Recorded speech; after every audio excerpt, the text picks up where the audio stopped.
Olá, traders, Vini Lang aqui. Vou fazer uma análise do Bitcoin, tá? Passando um pouco de uma leitura de Fibonacci, alguns pontos que eu estou atento de suporte no curto prazo, resistência no curto prazo, suportes num prazo maior também. E depois da análise eu vou passar também dois scalps, tá? Um que eu acabei de entrar aqui e outro que eu fiz hoje pela manhã. Porque, para vocês entenderem um pouco de um conceito que eu utilizo bastante nos scalps, que é basicamente price action, redefinição de range e armadilha, tá? Então eu vou falar um pouco sobre depois da análise, mas primeiro eu vou focar aqui no Bitcoin, qual que é, o que eu estou enxergando para ele. Beleza? Então já se inscreve no canal, deixa o like aí para ajudar, comenta também caso você queira alguma análise de alguma moeda e vamos lá, sem mais enrolação. Então, acho que no 2 horas aqui, na verdade, o Bitcoin ele fica um pouco melhor de visualizar.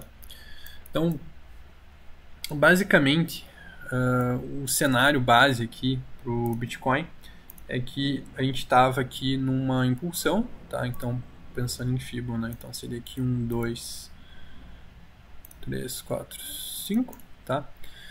E dentro aqui, nessa 3 aqui, seria uma 3 em diagonal aqui num ABC, tá? Então, considerando isso, tá? Por que eu estou considerando isso? Basicamente porque os pontos de FIBA eles fecham certinho, tá? Então, por exemplo, se a gente pegar daqui para cá, a gente tem o preço chegando a 1.382, que é um alvo típico para uma diagonal, tá? Da C. E também, se a gente pegar aqui a extensão, a gente tem o preço também chegando próximo aqui ao que seria a extensão, considerando isso aqui um ciclo completo aqui próximo a 2.382. Então, fecha os pontos de Fibo aqui nesse cenário para a gente ter formado um topo aqui, uma rejeição, tá? Inclusive, basicamente, o alvo do scalp que eu fiz hoje era justamente esse 161 de Fibo aqui, tá? Era essa região, aliás, 1.382 de Fibo aqui. E agora, então, tá? Tem uma possibilidade do preço ter formado um topo, beleza? Então, mediante esse topo que o preço pode ter formado, a gente teria uma correção desde esse fundo aqui, tá? Deixa eu trocar aqui. E esse seria uma onda 2, então, tá? Essa correção agora, tá? Então, 0.382 ao 0.6, principalmente, podendo ir até 0.7. Dá 5, né? Então isso aqui foi uma onda 4, a gente estaria numa onda 5, isso aqui tudo foi a onda 1 da onda 5, tá? Se confirmar aqui essa queda. Então, se a gente perder suporte aqui, provavelmente a gente vai estar dentro desse cenário e a gente tem alguns pontos de validação e invalidação, tá? Então, basicamente, o ponto de invalidação para esse cenário aqui, que não seria um cenário mais bullish, digamos assim, para romper os 50 mil, seria essa região aqui dos 42 mil, tá? E no momento, então, a gente já está num suporte aqui de curto prazo, tá? Que é mais ou menos 0.382. Esse suporte de curto prazo pode ser só o primeiro ponto, tá? Para a gente fazer um topo aqui, corrigir mais, tá? Ou, né, caso a gente saia rompendo aqui, significa que, no caso, essa primeira pernada de alta aqui, ela não está completa e a gente, no caso, não formou um topo aqui nessa região, tá? Então, tem esses dois cenários possíveis, a gente só vai saber quando perder fundo. Beleza, então, mais ou menos essa ideia aqui do Bitcoin, tá? Pensando em suportes, então, acredito que a gente possa ter um trade aqui, tá? A partir dessa região dos 45. Eu tô de olho, sinceramente, para essa região aqui desse ponto de controle, porque foi um ponto de controle que a gente ainda não testou de todo esse range aqui, tá? Então, acho que se vier aqui nessa região uma baita oportunidade de acumulação do Bitcoin, tá? E é o principal ponto que eu tô de olho, assim, para uma acumulação. Falando dos scalps, basicamente um foi agora há pouco, tá? Eu tô comprado ainda, que é basicamente um padrão que o Bitcoin faz. Os dois, eles são bem parecidos, na verdade. Mas eu vou mostrar para vocês aqui pelo Price Action. Então, Basicamente, olhando 15 minutos aqui, a gente tem uns fundos que não tem muito volume, tá vendo? Então, esses fundos aqui, eles têm volume, tá vendo? Esses fundos aqui, ele não tem volume, tá vendo? Esses dois fundos. Então, esses fundos que não tem tanto volume, eles são, e dá para ver pelo VPVR aqui também, eles são pontos em que o preço tende a fazer uma armadilha, tá? Então, podem ver aqui, se a gente vê aqui, podem ver que o preço chegou a limpar a liquidez dos fundos, tá vendo? Então, ele vem aqui, rompeu o fundo, e da mesma forma rompeu esses fundinhos aqui, tá?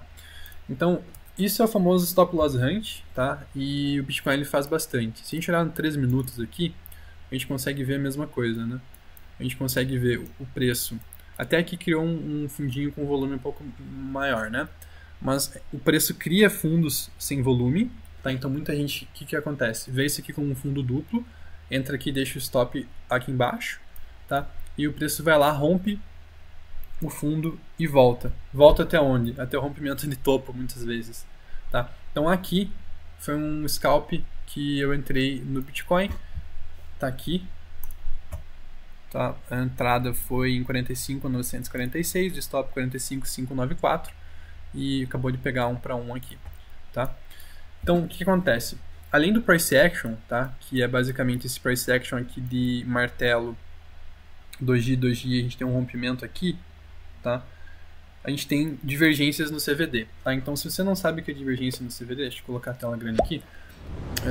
Tem um card aqui em cima que vai mostrar, tá? Um vídeo que explica.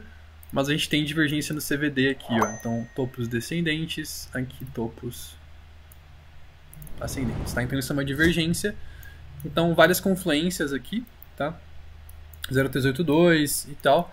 E, basicamente, a gente tem também aqui essa pernada de baixa, né? Então, provavelmente esse pullback aqui é uma correção desse movimento aqui, tá? Provavelmente eu vou realizar aqui minha posição quando der gatilho, mas aqui acredito nessa região, tá? Porque por mais que tenha batido 1 para 1, ainda não deu gatilho, tá? Se a gente olhar aqui na análise de sentimento, não deu nenhum gatilho ainda.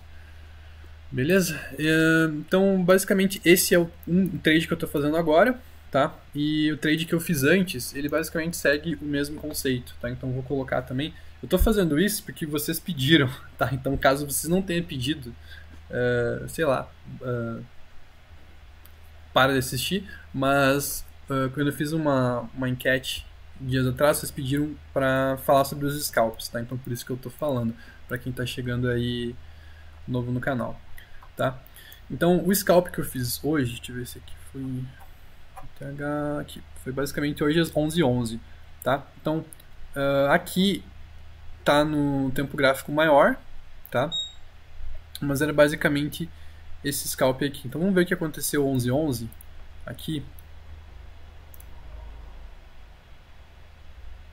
Vamos ver o que aconteceu 11h11. Eu só vou deixar um stop gain na minha posição aqui, vocês me dão licença um pouco. Para não ser pego desprevenido, 46,040, para, né, porque o mercado é traiçoeiro muitas vezes. Tá. 11h11, então. Deixa eu até voltar aqui. Hoje...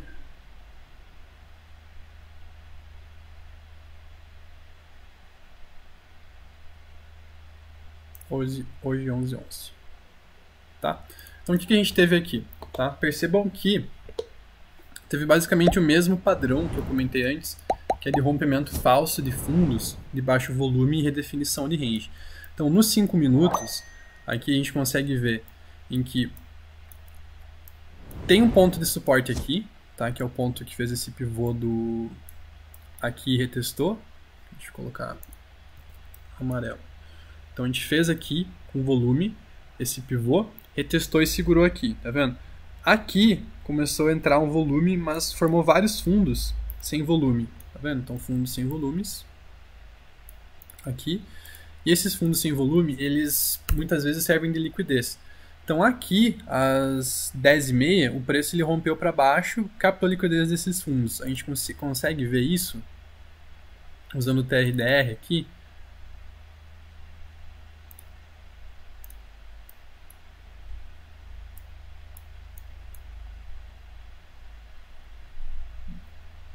queda no Penny Interest e liquidação, tá? O Trading Light aqui, ele também mostra, não mostra tanto, na verdade, tá? Não tem tanta liquidação. Mas foquem no Price Action, tá? Olha só, a gente tem também o mesmo tipo de Price Action, um Price Action de doji, que pode ser uma armadilha, tá? Eu digo pode porque esse sempre é um candle de indecisão. Nesse ponto aqui, então, dois dojis aqui, tá? A confirmação desse trade aqui, então ele era nesse pivô aqui. Então nesse pivô aqui, a gente pôde entrar no trade porque a gente tinha essa confirmação anteriormente. E a gente tinha 2 pontos de stop. Então foi basicamente esse o trade aqui, tá? Entrada aqui e o stop aqui em 46,884. Então 46,884, abaixo aqui desse fundinho. E o alvo? O alvo era onde? O alvo era 48,928, tá? Então 48,928.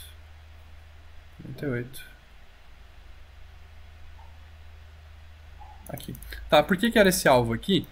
Era basicamente por causa dessa extensão de Fibo aqui, tá? Que foi o que eu comentei no início do vídeo, aqui, tá? Lá. Então, basicamente a partir disso,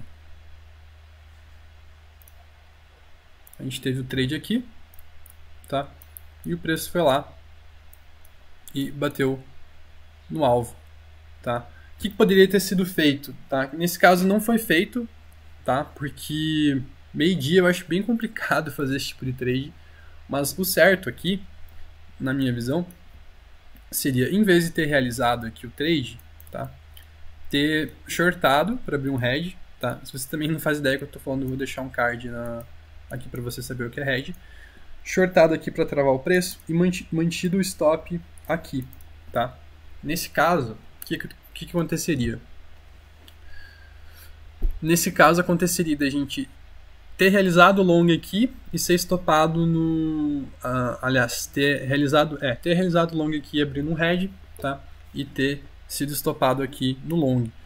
Esse stop do long, então, ele estaria pagando agora, porque a gente estaria shortado desde lá de cima, tá? E aqui a gente poderia fazer a mesma coisa. Em vez de abrir um long, em vez de realizar o short, abrir um long aqui, onde a gente abriu, e fazer a mesma coisa, tá? Manter o short, então a gente realizaria o short, mas manteria o stop aqui, e aí aqui a gente poderia, enfim, abrir mais o short, enfim, brincando aqui com as posições, aumentando a posição, ou pelo menos só melhorando o preço médio, tá? Então, só aí comentando assim, 2 scalps, né? Um que a gente fez hoje pela manhã, um que a gente fez agora, e a estratégia por trás, e um pouco também do que poderia ter sido melhor, né? Tipo aqui, em vez de ter realizado parcial, poderia ter aberto um hedge, stop aqui, ficaria com short e tal. Imaginando o quê? Imaginando sempre um contexto maior aqui, pensando em alvos, né? Então, por que seria interessante manter o short? Porque talvez o Bitcoin tenha feito um topo numa hora aqui, no 4 horas, e ele pode corrigir até 44. Então, se você mantiver o short aqui, esse short que não foi um short, porque eu não fiz, mas foi uma realização, mesmo você sendo estopado aqui, você vai conseguir ficar com o short e conseguir ganhar com esse spread, né? Então ganhar com essa possível volatilidade caso, por exemplo, eu seja estopado aqui e o preço caia. Então eu vou estar ganhando com essa queda também. Então só uns conceitos aí para, né, para quem pediu sobre como fazer scalps e tal. Eu sei que não necessariamente expliquei muita coisa, mas só para exemplificar aí um pouco do dia a dia. E é isso, tá? Se gostou do vídeo, deixa um like, não se esqueça de se inscrever no canal. Caso não gostou também, fala, que nada a ver ficar falando dos trades que fez, que tá tudo certo também. Então, valeu, até o próximo vídeo.